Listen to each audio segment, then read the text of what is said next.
WhatsApp programmers, welcome to quantum programmers. और आज की वीडियो मैं स्पेशली लेके आया हूं क्योंकि इससे अगली वीडियो में जब मैं आपको बेसिक प्रोग्राम अंडरस्टैंड करवाऊंगा तो वहां पे ऐसी चीजें आएंगी जो कि इस वीडियो से मिलती जुलती हैं। तो मैं चाहता हूं कि आपको ये सारी चीजें इसी वीडियो में क्लियर हो जाए ताकि जब मैं उस बेसिक प्रोग्राम को एक्सप्लेन करूं आपको तो आपको कोई कंफ्यूजन ना रहे। So let's begin.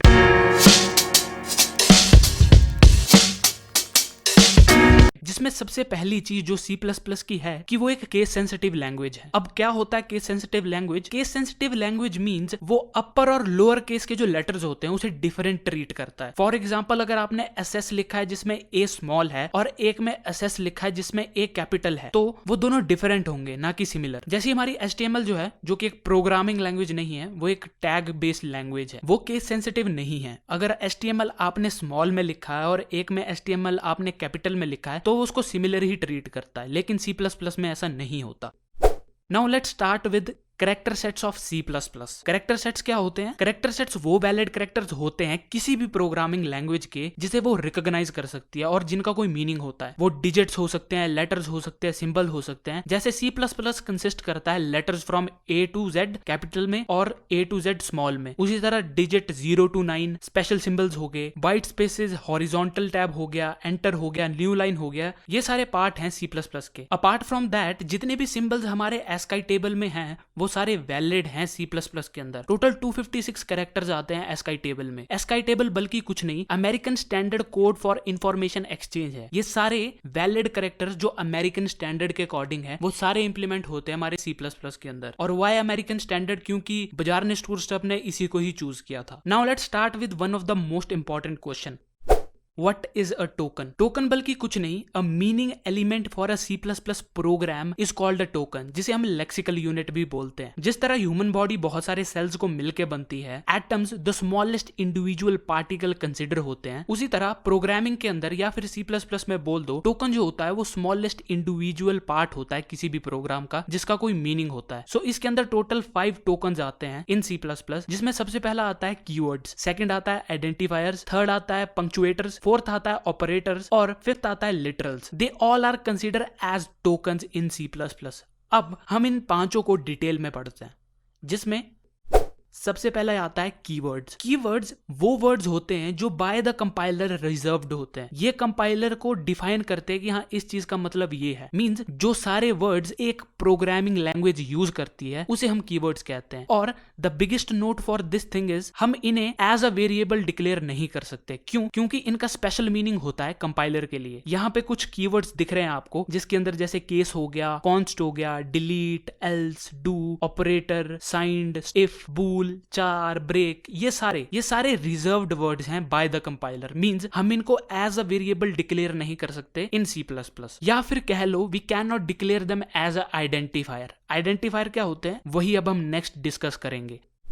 What is an identifier? Identifier नाम से ही क्लियर है, मींस किसी भी चीज को आइडेंटिफाई करना या फिर किसी भी चीज को नेम देना। आइडेंटिफायर वेरिएबल का नाम हो सकता है, किसी सेंटेंस का नाम हो सकता है या फिर एसेट्रा। यहाँ पे कुछ रूल्स दिए हैं किसी भी आइडेंटिफायर को डिक्लेयर करने के कि किस तरह से हम किसी आइडेंटिफायर को डिक्लेयर कर सकते हैं। जिसमें सबसे पहला रूल आता है हम लेटर्स यूज कर सकते हैं, डिजिट्स यूज कर सकते हैं, अंडरस्कोर यूज कर सकते हैं। सेकंड पॉइंट है कि हम आइडेंटिफायर की जो बिगनिंग है वो अंडरस्कोर से शुरू कर सकते हैं। थर्ड पॉइंट इज, जैसे मैंने आपको बताया था C++ जो है केस सेंसिटिव है, उसी तरह जो नेम दिया हुआ है एग्जांपल में माई वार एंड माई वार जिसके अंदर V स्मॉल है, तो ये दो वेरिएबल्स टोटली डिफरेंट है। फोर्थ पॉइंट जो आता है वो है we can not use white space और स्पेशल कैरेक्टर जैसे एक्सक्लेमेशन हो गया, हैश हो गया, परसेंटेज हो गया, उसे हम यूज नहीं कर सकते। फिफ्थ पॉइंट है रिजर्व्ड वर्ड्स। जैसे मैंने आपको बताया था जो भी कीवर्ड्स आते हैं C++ के अंदर हम उन्हें यूज नहीं कर सकते। और किसी भी आइडेंटिफायर की जो बिगनिंग है वो एक नंबर से नहीं हो सकती। जैसे यहाँ पे नीचे दिए हैं कुछ वैलिड आइडेंटिफायर्स, जैसे माई फाइल्स हो गया, _ds, _chk, फाइल्स 13, ये सारे के सारे वैलिड आइडेंटिफायर्स में कंसीडर होते हैं। और इसके अलावा यहाँ पे कुछ है आइडेंटिफायर्स जो कि इनवैलिड कंसीडर होते हैं, जैसे कि data/rec। क्यों? इसके अंदर स्पेशल सिंबल आ रहा है डैश। और ब्रेक जो कि एक रिजर्व्ड कीवर्ड है C++ का ही, उसे भी हम एज आइडेंटिफायर यूज नहीं कर सकते। माई डॉट फाइल वो भी यूज नहीं कर सकते क्योंकि उसके अंदर डॉट एक स्पेशल सिंबल है। फिर 29 CLCT ये भी हम यूज नहीं कर सकते क्योंकि आइडेंटिफायर कभी भी एक नंबर से बिगिन नहीं होता। तो ये थे कुछ इंपॉर्टेंट चीजें अबाउट आइडेंटिफायर्स। नेक्स्ट हम बात करते हैं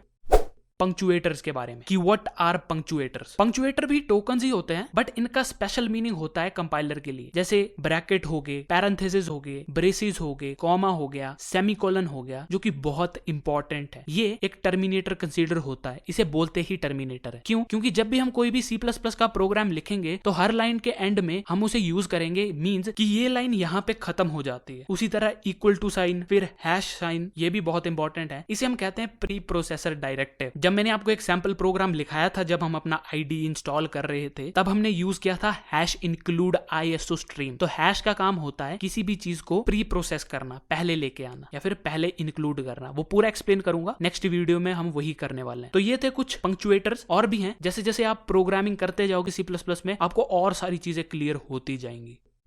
next come is operators. Operators क्या होते हैं? जितनी भी मैथमेटिकल ऑपरेशंस हम यूज करते हैं, plus, minus, divide, lesser than, greater than, इसके अलावा और भी बहुत सारे ऑपरेटर्स आते हैं C++ के अंदर। जैसे असाइनमेंट ऑपरेटर्स हो गए, बिटवाइज हो गए, शिफ्ट ऑपरेटर हो गया, यूनिनरी हो गया, टर्नरी हो गया, कॉमा हो गया, लॉजिकल ऑपरेटर हो गए। इसको भी हम फर्दर डिटेल में पढ़ेंगे, लेकिन अभी नहीं, क्योंकि ऑपरेटर्स पे एक पूरा चैप्टर है जिसमें मैं आपको सारी चीजें डिटेल में बताऊंगा और एक एक ऑपरेटर एग्जाम्पल में समझाऊंगा। नेक्स्ट जो है वो है व्हाट आर लिटरल्स। ये वो डेटा आइटम्स होते हैं जिनकी वैल्यू कभी भी चेंज नहीं होती जब भी प्रोग्राम रन हो रहा होता है, मींस दे रिमेन कांस्टेंट। और ये भी फर्दर 5 चीजों में डिवाइडेड है, जिसमें सबसे पहला आता है बूल लिटरल्स, सेकंड आता है इंटीजर कांस्टेंट, थर्ड आता है कैरेक्टर कांस्टेंट, फोर्थ आता है फ्लोटिंग कांस्टेंट और फिफ्थ आता है स्ट्रिंग लिटरल्स। अब हम इन पांचों को डिटेल में पढ़ते हैं, जिसमें सबसे पहले आता है बूल लिटरल्स। बूल लिटरल कुछ नहीं बल्कि वैल्यू होती है आइदर ट्रू और फॉल्स। जैसे कि हम सब जानते हैं कंप्यूटर सिर्फ एक ही लैंग्वेज समझता है, वो की है बाइनरी, जीरोस एंड वंस। उसी तरह ट्रू की वैल्यू असाइन होती है 1, मींस अगर आप ट्रू लिख भी देते हो इन स्ट्रिंग या फिर सेंटेंस में कि ट्रू, तो वो कंसीडर होता है 1, और फॉल्स की वैल्यू होती है 0। तो बूल वैल्यू कुछ नहीं बल्कि 2 चीजों को रिप्रेजेंट करता है, 0 और 1, मींस आइदर ट्रू और फॉल्स।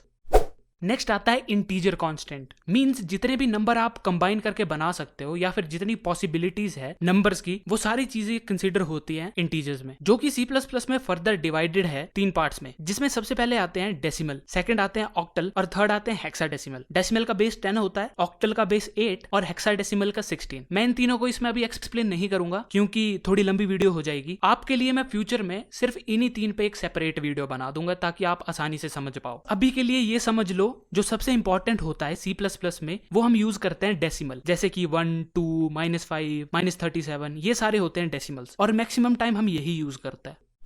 नेक्स्ट पॉइंट जो हमारे पास आता है वो है कैरेक्टर कांस्टेंट, मींस एक पर्टिकुलर कैरेक्टर जो आप अपने कीबोर्ड से दे सकते हो, हम उसे कहते हैं कैरेक्टर कांस्टेंट। जैसे कि A, B, C, D, E, F ये सारे कैरेक्टर्स हो गए, जिसे हम लिखते हैं सिंगल कोट के अंदर। जैसे कि आपको सामने दिख रहा है, A को सिंगल कोट्स के अंदर लिखा गया है, तो ये एक कैरेक्टर है। अपार्ट फ्रॉम दैट C++ के अंदर नॉन ग्राफिक कैरेक्टर्स भी होते हैं, मींस वो चीजें जो हम अपने कीबोर्ड से एंटर नहीं कर सकते। हमारे कीबोर्ड में बहुत सारे कैरेक्टर्स होते हैं, स्टार होता है, एंड होता है, फिर भी कुछ ऐसे कैरेक्टर्स होते हैं जो हम अपने कीबोर्ड से एंटर नहीं कर सकते, जिन्हें हम कहते हैं नॉन ग्राफिक कैरेक्टर्स। सो यहाँ पे कुछ नॉन ग्राफिक कैरेक्टर्स का चार्ट है जिनका कोई ना कोई पर्पस होता है C++ में। जैसे डैश के साथ n लिख दो तो वो न्यू लाइन कंसीडर होती है, उसी तरह -0 जो होता है वो कंसीडर होता है नल, उसी तरह सबकी कोई ना कोई मीनिंग होता है। ये सारे आते हैं हमारे नॉन ग्राफिक कैरेक्टर्स, मींस जिन्हें हम अपने कीबोर्ड से एंटर करके नहीं दे सकते, तो इनका कोई ना कोई स्पेशल मीनिंग होता है C++ में।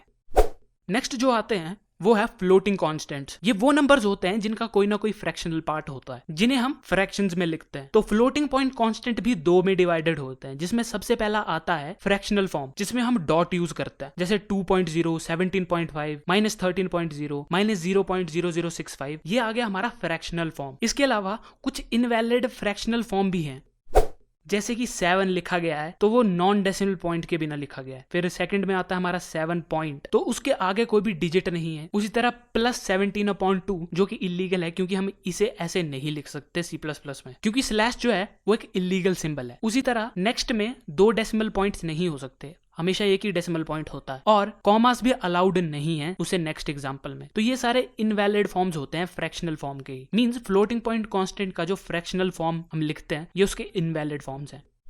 नेक्स्ट हम बात करते हैं उसके सेकंड फॉर्म की, जो कि है एक्सपोनेंशियल फॉर्म, जो कि एक साइंटिफिक नोटेशन हम रिप्रेजेंट करते हैं साइंस में। ये कंसिस्ट करती है 2 पार्ट्स की, जिसमें सबसे पहला पार्ट होता है मेंटिसा और दूसरा होता है एक्सपोनेंट। अब एग्जांपल लेते हैं, 0.58 इंटू 10⁻1 को हम लिख सकते हैं इन C++ इक्वल्स टू 0.58 E01, जिसमें 0.58 जो होता है वो हमारा मेंटिसा होता है और E01 जो होता है वो हमारा एक्सपोनेंट होता है और E01 रिप्रेजेंट करता है 10⁻1। तो उसी तरह कुछ वैलिड एक्सपोनेंशियल फॉर्म है फ्लोटिंग पॉइंट कांस्टेंट के ही, जैसे कि 152E05, फिर 1.52E08। उसी तरह ये आपको बाकी एग्जांपल दिख रहे हैं, ये सारे वैलिड हैं। इसके अलावा कुछ इनवैलिड भी होते हैं एक्सपोनेंट फॉर्म में, जैसे कि 172.E5। तो इसमें एक डिजिट फॉलो करना चाहिए डेसिमल पॉइंट को, मींस जैसे 2 के आगे कोई डिजिट होना चाहिए ना कि E। उसी तरह 1.7E, उसके आगे कोई डिजिट कंटिन्यू ही नहीं है। फिर थर्ड आता है 0.17E 2.3, हम फ्रैक्शनल फॉर्म में रिप्रेजेंट नहीं कर सकते E के आगे जो टर्म होती है। फोर्थ है कि कॉमास यूज नहीं कर सकते और पॉइंट के बाद कोई भी डिजिट अलाउ नहीं है। अब लास्ट चीज